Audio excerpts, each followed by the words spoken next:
Amma ba'd,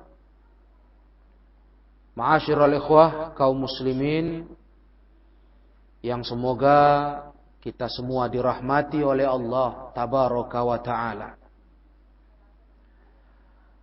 Syukur alhamdulillah kita panjatkan kepada Allah atas kenikmatan yang masih Allah limpahkan kepada kita hingga malam hari ini. Kita masih berkesempatan berkumpul di rumah Allah di majlis yang mulia ini untuk melanjutkan kewajiban kita sebagai seorang muslim, sebagai muslimah. Kewajiban kita belajar agama. Kewajiban kita mengenal dinul Islam dengan dalil-dalilnya. Dan khusus kajian rutin kita malam hari ini, kita melanjutkan pelajaran dari kitab Al-Fawaid yang ditulis seorang ulama besar Islam, yaitu Syekhul Islam Ibnul Qayyim Al-Jauziyah rahimahullahu ta'ala. Sebagaimana ikhwah sudah ketahui, para jemaah faham, kitab ini berisikan faidah-faidah yang ditulis oleh beliau Ibnul Qayyim untuk dapat kita ambil faidah. Dan beginilah memang saya ingatkan kepada para jemaah semua, beginilah memang jalan terbaik dalam menuntut ilmu. Kita ambil ilmu dari pendahulu-pendahulu kita salafus salih. Kita tidak berbicara tentang agama dengan hasil pemikiran kita sendiri. Tetapi kita kembalikan urusan agama kita kepada para pendahulu-pendahulu kita yang salih. Yang mereka hidup di kondisi zaman yang lebih dekat dengan zaman dan masa terbaik di dalam agama Islam ini, yaitu masa hidup Nabi dan para sahabat. Al-Imam Ibnul Qayyim rahimahullahu ta'ala, beliau ulama abad 7 Hijriyah, adalah salah satu ulama yang dikenal keilmuannya dan dikenal luas oleh kaum muslimin, banyak karya tulisnya. Mudah-mudahan para ikhwah kaum muslimin rahimakumullah belajar agama dengan pola kembali kepada kitab-kitab ulama salaf.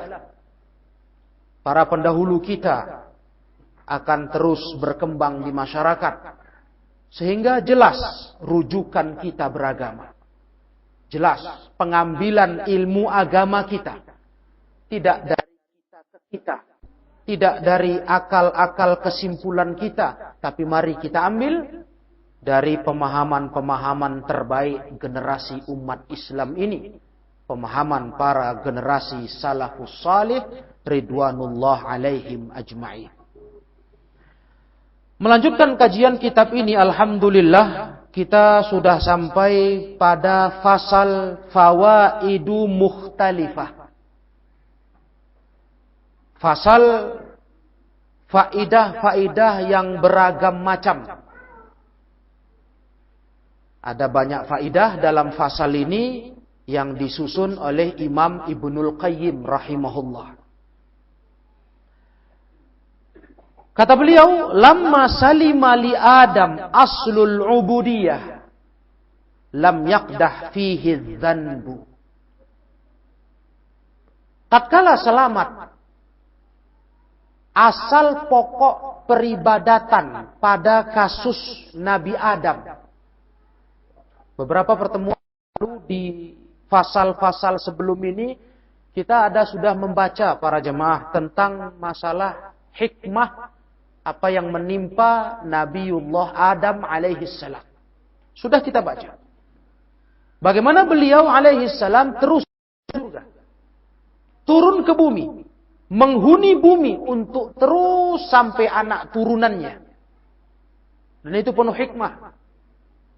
Itu penuh hikmah yang besar. Yang mana kejadian itu sudah Allah tabaraka wa ta'ala maafkan kesalahan nabinya Adam alaihissalam. Sehingga kita sudah pastikan pada pelajaran tersebut, tidak layak umat Islam kalau mengingat kembali kasus yang menimpa Nabi Adam alaihissalam, lantas ada kesan menyalahkan beliau. Ada kesan menganggap beliau menjadi penyebab kita anak turunannya menghuni dunia, sengsara di alam dunia ini. Seharusnya tinggal di surga. Karena itu semua para jemaah adalah ketentuan Allah tabaraka wa ta'ala. Tidak ada celah bagi Nabiullah Adam alaihissalam. Itu takdir Allah yang Allah takdirkan dalam perjalanan hidupnya. Dan itu penuh hikmah. Nah, para jemaah ingat kasus yang kita baca dari keterangan Ibnul Qayyim di kajian tersebut. Nabiullah Adam, kesalahannya tidak sampai menyentuh perkara ubudiyahnya kepada Allah. Tidak sampai merusak akidah. Tidak, selamat. Nah, oleh karena itu kata Ibnul Qayyim, dosa yang dibuat Nabiullah Adam alaihissalam, walaupun terasa berat betul, sampai-sampai Allah lepaskan penutup auratnya, ditampakkan auratnya, aurat istrinya, terakhir diturunkan ke bumi, terusir dari surga. Tapi dosa itu tak membuat Nabi Adam hina. Kenapa? Dosa itu tidak menyangkut perkara akidah beliau kepada Allah. Nah, Ibnu Adam, Rasulullah SAW dalam hadis sahih yang dikeluarkan Imam Muslim pernah berkata, Allah berkata, hadis qudsi. Kata Allah, wahai anak Adam, lau laqitani biqurabil ardi khataya. Andai kata kalian menemui aku, kata Allah, dengan sepenuh bumi kesalahan yang kalian bawa. Tsumma laqitani la tusyrik bi syai'a. Kemudian kalian menemui aku, kata Allah, kalian tidak pernah menyekutukanku dengan satu apapun. Dosa sepenuh bumi kalian bawa. Tapi kalian tak pernah menyekutukan aku dengan satu apapun. Laqituka biqurabiha maghfiratan, kata Allah. Aku akan menemui engkau, wahai hambaku, wahai anak Adam. Akan kutemui engkau dengan sepenuh bumi juga ampunannya. Sepanjang kalian jangan sampai menemui aku dengan dosa kesyirikan. Nah, para ikhwah kaum muslimin yang dimuliakan Allah. Ada pelajaran yang mau disampaikan Ibnul Qayyim dengan kejadian tersebut. Lihatlah, dosa sebesar apapun yang kita bawa menghadap Allah, yang kita buat dalam kehidupan ini, sepanjang kita masih menjaga tauhid, tidak merusak akidah tauhid, kemungkinan pengampunan besar dari Allah diberikan kepada kita. Itu sangat nyata. Nabiullah Adam, kesalahannya sampai membuat dia terusir dari surga, turun ke bumi. Itu pun Allah terima taubatnya. Nah, para jemaah yang mulia, begitulah hebatnya tauhidullah. Dan begitu jahatnya dosa menyekutukan Allah. Kalau sampai kita buat kesyirikan kepada Allah, walau dosa lain tidak banyak, tapi buat syirik kepada Allah, tak ada ampunan atas dosa tersebut. Nah, lihatlah ini kata Ibnul Qayyim. Maka lamma alima sayyidu anna dzanba abdihi lam yakun qasdan li mukhalafatihi wala qadhan fi hikmatihi. Tatkala Allah sudah tahu bahwa dosa hambanya Adam alaihissalam itu tidak dengan maksud tujuan sengaja untuk menyelisihi, menentang Allah. Tidak. Dan tidak pula dalam rangka untuk melawan hukum Allah. Tidak dalam arti mau menentang. Ketika Nabi Adam melanggar dosa tersebut, Maka allamahu kaifa ya'tadzir ilaih. Allah pun mengajarkan ke Nabi Adam alaihissalam bagaimana caranya agar Nabi Adam mendapat kemaafan dari Allah. Allah ajarkan. Nah, disinilah ikhwani fiddin kaum muslimin rahimakumullah. Kalau orang buat dosa dalam rangka melawan hukum Allah, menentang, ini berat tobatnya. Tapi kalau dia buat dosa seperti Nabi Adam, karena kalah dengan dorongan nafsu, ambisi yang dibisikkan syaitan ke telinga Nabi Adam alaihissalam, bahwasanya kalau kau makan buah pohon terlarang itu, kau akan jadi malaikat, kau kekal berikut istrimu, Hawa. Bukan Nabi Adam mau melawan larangan Allah tabaraka wa ta'ala, menentang. Bukan para jemaah. Allah tahu itu. Maka Allah mengajarkan kepada Nabi Adam bagaimana agar Nabi Adam dapat kemaafan dari Allah. Allah berfirman di surah Al-Baqarah ayat 37. Allah berkata, "Fatalaqqa Adamu mir rabbih kalimatin fataba alaih."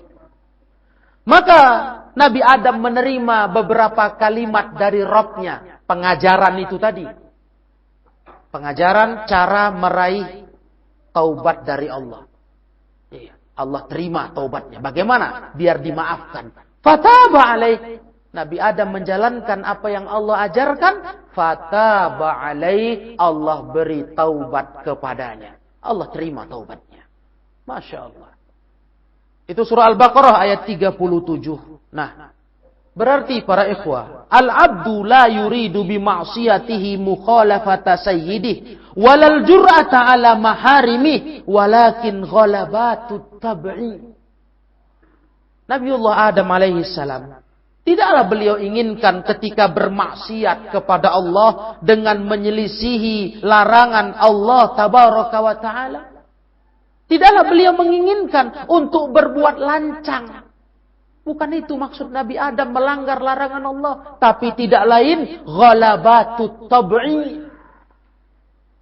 Tabiat sifat dasar manusia mengalahkan akal sehatnya. Ambisi, iming-iming iblis, kekekalan. Siapa orang gak mau kekal? Itu tabiat. Siapa orang gak mau hidup lama, gak mati-mati? Jadi malaikat yang mulia. Lihatlah. Ghalabatut tab'i. Dikalahkan dengan tabiat manusia sebagai hamba. Dasar sifat manusia. Watazinin nafsi wasyaitan. Ditambah apa yang dibuat oleh syaitan. Hal-hal yang dibuat kesan indah di jiwa beliau. Kesan bagus dalam melanggar larangan itu. Tazyin. Nah, ini yang harus diwaspadai kaum muslimin rahimakumullah. Tazyin dari syaitan. Syaitan selalu membuat kita berpikir baik, melanggar dosa. Awas itu. Dia selalu kesankan melanggar dosa itu indah. Makanya kalau kita sudah banyak belajar ilmu, sudah tahu mana dosa, kalau datang bisikan hati, ajakan melanggar dosa dengan iming-iming keberuntungan, kebahagiaan. Ingat kasus Nabi Adam para jemaah. Itulah yang kena ke beliau. Iming-iming mulu tadilah yang menipu beliau. Itulah nikmatnya ilmu. Kalau kita sudah banyak tahu hukum agama, datang godaan melanggar hukum itu.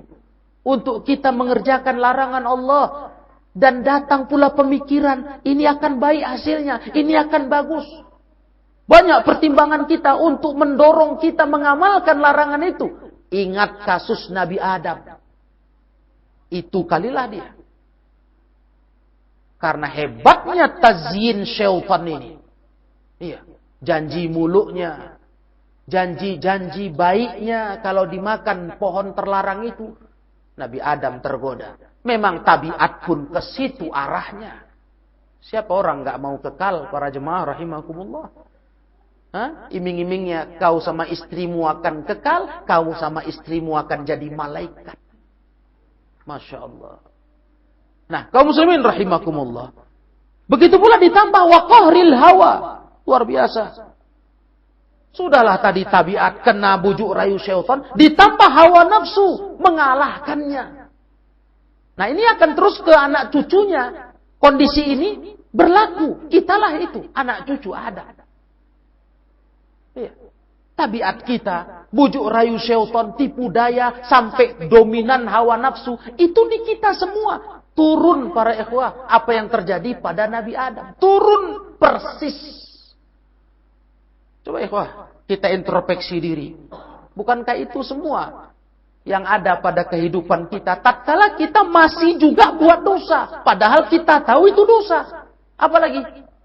Kendala apa? Kok bisa kita langgar? Kalau bukan memang tabiat condong ke dosa, hebat betul bujuk rayu syaitan, nafsu mengalahkan akal sehat kita. Ada lagi tambahannya kata Ibnul Qayyim, wathiqah bil afwi wa raja'al maghfirah. Masya Allah.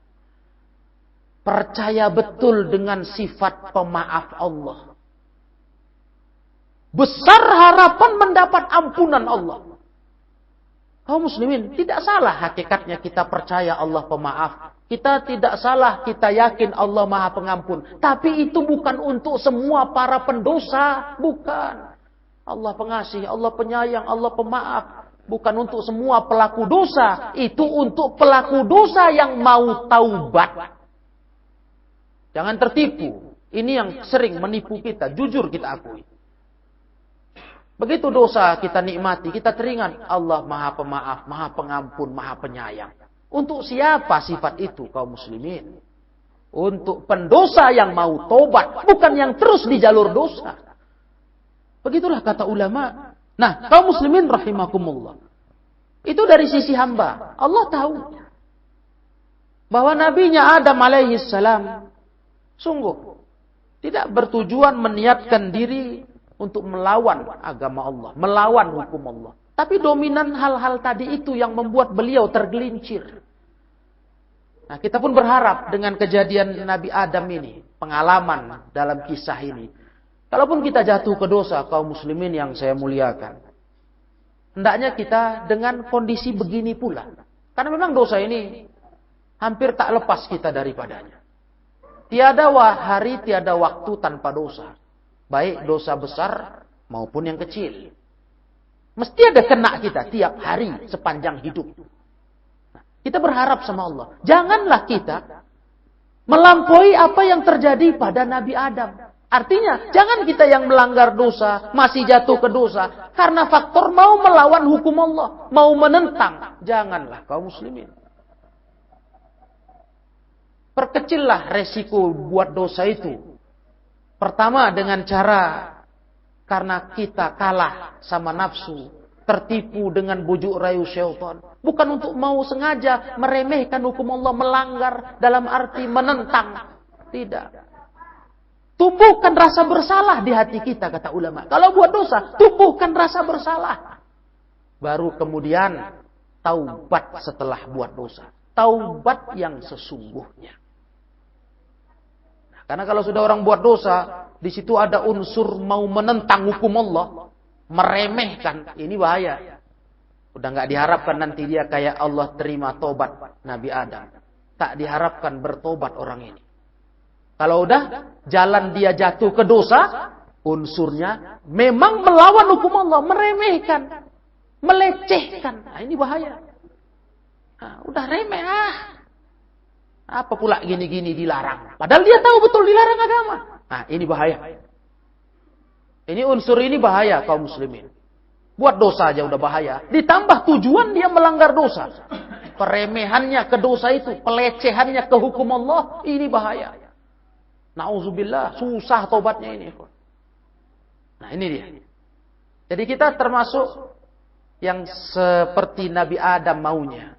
Kalaupun buat dosa, kita minta sama Allah, tidak ada di hati kita pelanggaran dosa kita karena mau melecehkan agama Allah. Tapi karena faktor unsur-unsur tertipu syaitan, tabiat buruk kita lebih dominan, nafsu mengalahkan kita. Kita mohon sama Allah, kita dimaafkan dengan bertobat segera, kaum muslimin. Inilah puncaknya, taubat. Ya, jangan tertipu dengan sifat penyayang Allah, pengasih, pemaaf. Kalau kita nggak tobat-tobat dari dosa, lanjut terus, tak berhenti-berhenti.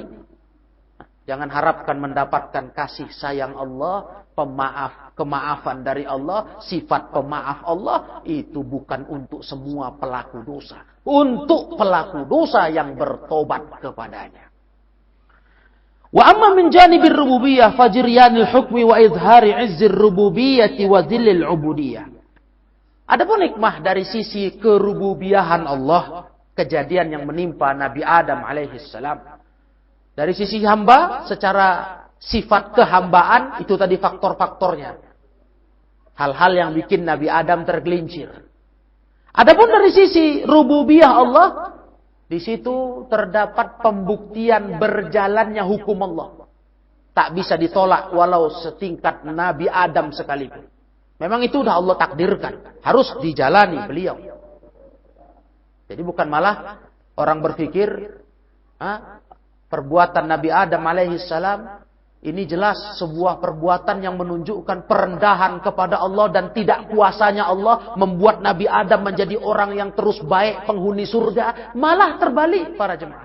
Ini malah pembuktian hukum Allah berjalan pada seluruh makhluknya. Itu memang takdir Allah yang Allah catatkan untuk Nabi Adam. Begitulah kondisinya. Harus begitu terjadinya. Maka ketika Nabi Musa dialog dengan Nabi Adam dalam hadis sahih, ketika Nabi Musa mempersalahkan Nabi Adam, kenapa gara-gara kamu buat dosa, kami lihat semua anak turunanmu di dunia. Nabi Adam menjawab, ini ketentuan Allah atas diriku, yang aku tidak mungkin melawannya. Sampai Nabi bersabda, fahajja Adam Musa. Maka Nabi Adam telah menghujat Nabi Musa. Menang argumentasinya. Karena memang urusan ini para jemaah, urusan takdir Allah yang sudah berlaku pada Nabi Allah Adam alaihissalam. Dan di dalam kasus itu pula nampak izzur rububiyah wa dhullil ubudiyah. Kemuliaan sifat rububiyah Allah, kehinaan sifat ubudiyah. Ya, hamba itu rendah. Kita tetap diatur Allah. Itu nikmatnya percaya ilmu takdir. Ilmu takdir para jemaah bukan berarti menyuruh kita pasrah tanpa pilihan. Sebagaimana yang dianggap oleh kelompok yang mengingkari takdir. Kalau percaya takdir bikin umat Islam mundur. Jadi mereka nggak berusaha pasrah ke takdir. Tidak begitu cara beriman dengan takdir. Kita percaya takdir kaum muslimin yang mulia. Kita percaya takdir sesuai dengan rukun iman di agama kita. Percaya kita kepada takdir bukan pasrah ke takdir. Kenapa? Kalau dikatakan pasrah ke takdir, memangnya kita tahu takdir kita apa? Itu saja sudah nampak kedustaan mereka yang berpendapat percaya takdir bikin umat Islam mundur. Jadi mereka pasrah ke takdir. Aneh. Apa yang mau kita pasrahkan? Takdir kita pun kita tak tahu. Kecuali kita sudah tahu jalan cerita hidup kita. Malah percaya kepada takdir membuktikan hamba semua ini berada di bawah kekuasaan Allah tabaraka wa ta'ala. Semua tidak ada yang lepas dari Allah. Baik yang taat, baik yang maksiat. Semua di bawah kendali Allah, ketentuan Allah. Dan semua itu penuh hikmah. Kalau nggak dapat kita memecahkan hikmahnya apa, memang nggak usah dipikirkan. Mengapa Allah ciptakan orang jahat, orang baik? Allah ciptakan kejahatan, kebaikan. Kebenaran, kebatilan. Ada apa di balik itu semua? Hikmah apa? Kalau kita tidak tahu yang memang Allah tidak rinci, tak usah dipaksa diri. Yang pasti Allah perintah kita dalam iradah beliau, iradah Allah Ta'ala, sesuai sabda Rasulullah SAW, kita kerjakan perintah Allah menjadi orang baik. Itu aja urusan hidup manusia. Orang bertakwa, jadi orang beragama. Urusan bagaimana perjalanan hidup kita, ketergelinciran dosa, atau berbagai urusan hidup lainnya, baru kita cerita, ini takdir saya. Ketika kita gagal dalam kehidupan, ditimpa musibah, ditimpa kegagalan, ini takdir saya. Saya ambil ini pelajaran untuk jangan jatuh lagi ke depan. Di saat kita tergelincir dalam dosa, di saat kita keliru dalam hidup ini, buat kesalahan, ini takdir saya harus tobat. Sudah terlanjur terjadi, saya harus tobat. Dosa tak boleh dibiarkan terus. Begitu para jemaah. Maka makin mantaplah hidup seorang muslim dengan keimanannya kepada takdir. Keliru dengan anggapan orang yang berkata umat Islam jadi mundur kalau percaya kepada takdir. Itu orang yang percaya takdir tidak dengan cara Islam. Ya, betul lah mundur. Karena Islam nggak ngajarkan kita bergantung kepada takdir yang kita saja pun tak tahu takdir kita apa. Ditambah lagi kaum muslimin, sungguh kedustaan besar orang yang bergantung kepada takdir. Kenapa? Kalau dia bergantung kepada takdir, tentu hidupnya alangkah terancam setiap detiknya, setiap saatnya. Sebab dia orang yang tidak pernah memikirkan dirinya, berhati-hati, mawas diri, menjaga keselamatan. Pasrah aja sama takdir. Kalau begitu, untuk apa dia berjalan melihat kanan, melihat kiri, menghindari lubang dan sebagainya? Sudah, jalan saja lah sudah. Oh, nggak ada orang hidup seperti itu. Nah, karena udah ada takdirnya. Mau jatuh pun ada takdirnya, tapi tidak ada. Tetap dia melirik, melihat untuk nyari selamat. Lubang dia hindari. Urusan begitu aja kerja otaknya. Nggak bisa saya pasrah ke takdir. Kalau ada takdir saya jatuh, mesti jatuh ya. Kalau begitu, kamu tutup mata saja jalan. Nggak usah pikirkan ada apa di sana sini, ada kendaraan apa, nggak peduli. Nggak ada orang hidup seperti itu para jemaah. Sepanjang orang itu sadar, dia akan cari selamat. Itu tanda dia sendiri dalam hal itu nggak percaya, nggak pasrah kepada takdirnya. Dia berusaha cari selamat, walaupun takdirnya sesungguhnya sudah lengkap. Apakah dia celaka di jalan atau dia selamat sudah ada. Tapi dia nggak mau menggantungkan kepada takdir itu. Dia pikir yang penting saya berusaha selamat. Kenapa di urusan beragama, urusan dosa, kok bisa-bisanya berkata, saya ikut takdir saya saja. Kaum muslimin rahimakumullah. Allah tabaraka wa ta'ala. Dengan kejadian Nabi Adam, menampakkan kesempurnaan kebutuhan makhluk kepadanya. Betul-betul kita tak bisa hidup ini kita jalani tanpa bantuan pertolongan Allah. Semua manusia, semua makhluk butuh kepada Allah tabaraka wa ta'ala. Dan dari kasus itu pula semakin nampak kenyataan sifat-sifat dan nama-nama Allah yang sangat indah. Seperti sifat Al-Afu, Allah Maha Pemaaf. Langsung Allah buktikan kebenaran nama Allah Sang Maha Pemaaf. Nabi Adam Allah maafkan. Al-Ghafuru wat-Tawwabu wal-Halimu. Langsung nampak di situ kebenaran Allah punya nama Al-Ghafur, Maha Pengampun. Nah, langsung nampak dalam kasus Nabiullah Adam. Tawwab Al-Halim. Allah Maha penerima taubat, Allah Maha santun kepada hamba. Pengasih. Padahal inilah kesalahan pertama yang dibuat bapak moyang Bani Adam, yakni Nabi Adam alaihissalam. Inilah kesalahan pertama. Allah dimaksiati oleh manusia. Besar. Dimaksiatinya di surga lagi. Nah. Tapi Allah tabaraka wa ta'ala membuktikan dengan kejadian itu, Allah pemaaf. Allah penerima taubat hamba. Allah pengampun. Allah pengasih kepada hamba. Nabi Adam diajari Allah beberapa kalimat untuk cara bertobat. Terus Allah terima tobatnya. Ada hikmahnya para jemaah. Iya. Nah, nampak sifat-sifat nama-nama Allah yang diyakini oleh umat Islam itu terbukti. Maka kita nggak ragu-ragu kalau kita berdosa, jangan putus asa. Jangan putus asa dari rahmat Allah. Nggak ada bahasa, sudah terlanjur basah. Sudah memang terlanjur begininya kondisi saya. Nggak ada itu. Selagi kita masih hidup, selagi matahari belum terbit dari barat, belum kiamat, pintu tobat terbuka. Berhentilah dari dosa. Taubatan nasuha. Allah Tawwab, Maha penerima tobat. Nggak ada kata putus asa. Kata menyerah, pasrah dengan takdir apalagi. Itu bohong saja cakap itu. Nggak ada manusia seperti itu dalam hidupnya. Para jemaah kaum muslimin yang saya muliakan. Begitulah semua sifat-sifat tadi, al-afu wal ghafur wat tawwab wal halim. Jangan lagi menipu kita. Sebagaimana tadi yang dikatakan Ibnul Qayyim. Sifat-sifat ini sering menipu kita kalau buat dosa.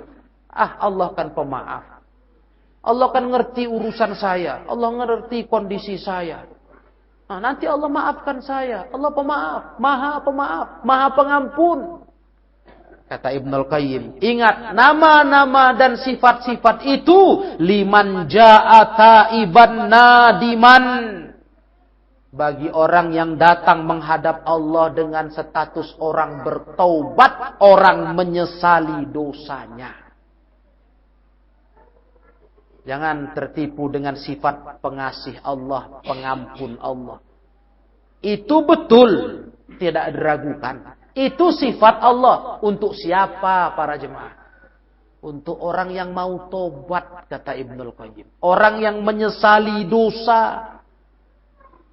Maka di sisi lain, Allah punya sifat apa para jemaah?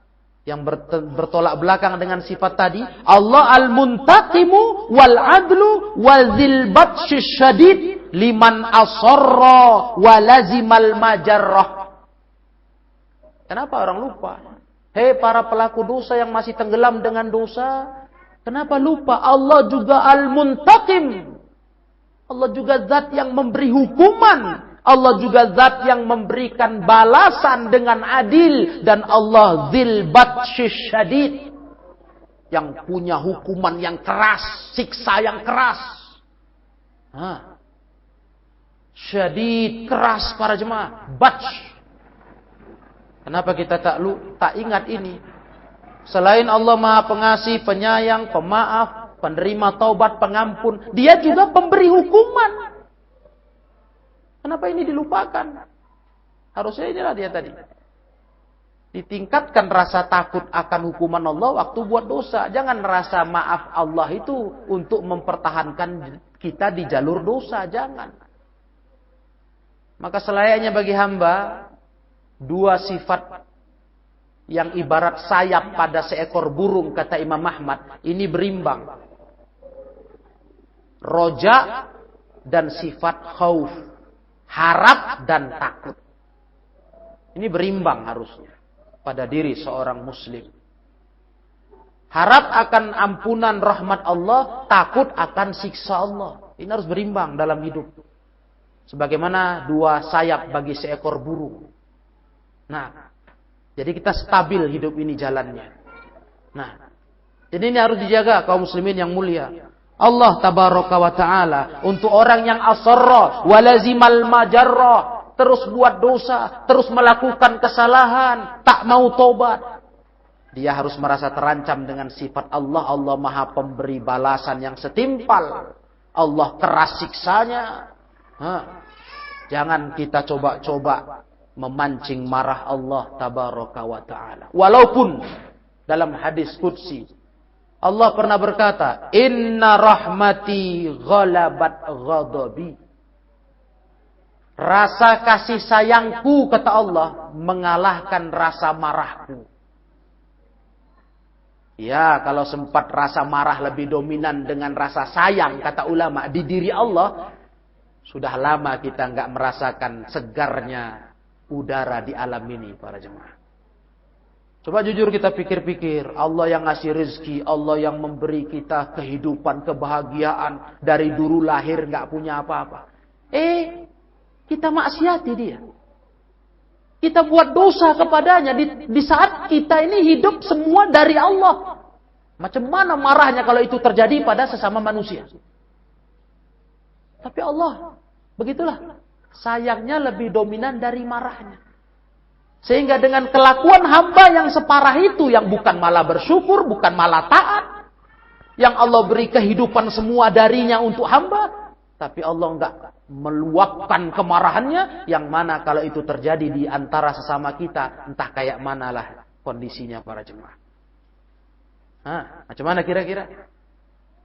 Kalau itu pada kondisi di antara kita. Tapi Allah dengan segala rasa kasih sayangnya, luar biasa. Tetap saja hamba yang begini lancang kepadanya, begini pelanggarannya banyak terhadap hukumnya, tetap Allah beri rizkinya, Allah kasih kesempatan hidup sampai tiba ajalnya, Allah beri kesehatan untuknya. Subhanallah. Nah, begitulah umat Islam. Jadi dalam ajaran agama Islam, Sang Pencipta Allah Tabaraka wa Ta'ala itu memiliki sifat yang sempurna. Baik dikasih sayang, pemaaf, penerima tobatnya dan yang semisalnya, dengan sifat pembalasan atas hukuman, untuk hukuman para hamba atas dosa-dosa mereka. Dengan keadilan. Jadi keliru apa yang pernah saya dapati tulisan mengatakan, orang Islam memandang Tuhan itu seram, menakutkan. Iya. Beda dengan agama di luar Islam, ada yang memandang Tuhan, pokoknya Tuhan itu sangat pemaaf, sifat pemaaf aja ada ya. Kayak nggak ada sifat marah dan menghukum hamba. Maka seluruh yang ikut ke agama itu pasti surga. Nggak ada masuk neraka. Asal ikut agama itu. Nah, ini jawaban nanti. Tak ada ajaran Islam mengajarkan Allah itu ngeri kayak sosok yang menakutkan dalam arti. Nggak ada wujud sayang sama hamba. Sadis siksanya, enggak. Itu satu sisi. Tapi sayang Allah, cinta Allah, rahmat Allah lebih dominan. Nah, makanya memang udah kelewatan lah. Kita katakan, kalau membaca kisah-kisah Al-Quran tentang para nabi-nabi dulu dan umatnya yang Allah hukum mereka, baik dengan angin topan, dengan angin dingin jadi beku, dengan banjir. Udah kelewatan. Kalau Allah sampai semarah itu, kata ulama, itu udah dahsyat betul kesalahan orang-orang itu. Karena Allah tuh lebih dominan cintanya, sayang ke hamba dari marah. Kalau pada satu kondisi marahnya lebih tinggi menghukum hamba, itu udah luar biasa itu. Memang kesyirikan, kekufuran yang luar biasa pada hamba-hambanya di zaman-zaman dulu. Nah, artinya kita kaum muslimin tentu tak ingin sedikit pun bernasib kayak mereka. Kita tetap berharap, kalaupun kita masih ada jatuh ke dosa, kita mohon ampun kepada Allah. Kita minta sama Allah, ya Allah jangan jadikanlah di hati ini dosa yang masih kulanggar ini sebagai bentuk anggapan aku melecehkan agamamu ya Allah, meremehkan laranganmu. Tidak ya Allah. Mohon sama Allah kaum muslimin, para jemaah yang mulia, agar kita dapat diterima taubat kita oleh Allah seperti Nabi Adam alaihissalam. Agar kita dapat diterima keinginan kita kembali ke jalan Allah. Ada niatan untuk taubat. Lahir kesadaran. Nah, itu dia. Itulah faedah yang ingin ditekankan Imam Ibnul Qayyim rahimahullah dalam pelajaran kita di fasal ini. Sebab kaum muslimin, setiap apa yang ada dalam kitabullah, kisah-kisah yang ada pada Al-Quran tentang para nabi dahulu dan umatnya, itu semua penuh hikmah. Ibnul Qayyim menukilkan kasus Nabi Adam. Yang di Al-Quran kita sudah dapati kisah itu. Bukan satu ayat, satu surat. Diulang-ulang lagi di surat lain. Di kisah-kisah Nabi lain, yang memang Ibnul Qayyim nggak nukilkan di sini, itu dapat para jemaah baca di kitab tafsir. Kalau kita mau sederhana, baca dulu dari terjemahan, membantu kita mengenal kisah itu. Lebih luas baca kitab tafsir. Hebat betul faedahnya. Faedah apa yang Ibnul Qayyim sampaikan di sini akan dapat juga kita rasakan dalam kitab tafsir di kisah Nabi lain. Banyak faedah ulama ungkapkan, masya Allah. Nah, begitulah indahnya kita beragama. Kita dikasih Allah hati, dikasih Allah akal pikiran untuk mengambil pelajaran ibrah dari umat-umat terdahulu, hal-hal yang sudah menimpa mereka. Ibrah. Nah, inna fi dzalika la'ibratan liulil absar, kata Allah. Pada kisah-kisah itu harusnya ada pelajaran bagi orang yang punya pandangan, mata hati, pemahaman, ulil absar. Harusnya. Bukan sekedar kisah yang cerita masa lalu itu. Cerita lampau. Umat dulu. Sekedar tinggal cerita. Tapi diambil ibrah. Nah, inilah salah satunya cerita kisah Nabi Adam alaihissalam yang sudah kita temukan di kitab ini ada 2 kali Ibnul Qayyim mengupasnya. Tetapi di kajian kali ini, di fasal ini, beliau ingin mengupas tentang masalah kesalahan Nabi Adam dengan kapasitas yang tidak ingin menentang, melawan hukum Allah sebetulnya. Cuma dikalahkan oleh nafsu, lebih dominan tabiat tadi dan ditambah bujuk rayu syaitan. Nah, demikianlah ma'asyiral ikhwah rahimakumullah. Untuk kajian kita di pertemuan kali ini dalam melanjutkan kitab Al-Fawaid, mudah-mudahan menjadi pelajaran yang berguna karena kita memang orang pendosa. Wa nastaghfirullahal azim, kita mohon ampun terus kepada Allah yang Maha Agung. Kita minta kepada Allah kemudahan taubat. Ya. Selagi kita hidup, anak Adam ini mesin pembuat dosa. Ya. Terus saja. Karena setiap dari pergerakan tubuh kita sampai urusan betikan hati kita pun bisa menghasilkan dosa. Panca indera kita bisa menjadikan kita buat dosa. Subhanallah. Nah, jadi ilmu ini kita harapkan untuk mengantisipasi itu kaum muslimin. Ingat, Allah Maha Pemaaf, Maha Penerima Taubat, Maha Pengampun, Maha Penyayang bagi orang yang taubat. Ingat, kata Ibnul Qayyim rahimahullah, liman ja'a taiban nadiman.